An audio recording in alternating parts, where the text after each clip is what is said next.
Welcome to Drawliper channel, and in today's video I'm going to show you how to add Workstation on Google Maps in your Android phone. Now the first thing you have to do is open up your Google Maps.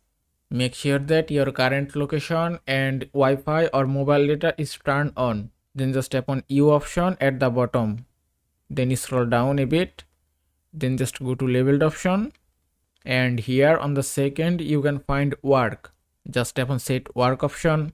Then you can use three options to add your workstation. You can search your work address from here. Also you can use your current location, and you can choose your current location or address from maps. So if I tap here and then search for my workstation, then just select it and then tap on save and then place any location.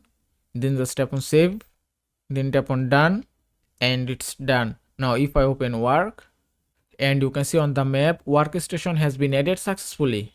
And that is how you can add workstation on Google Maps in your Android phone.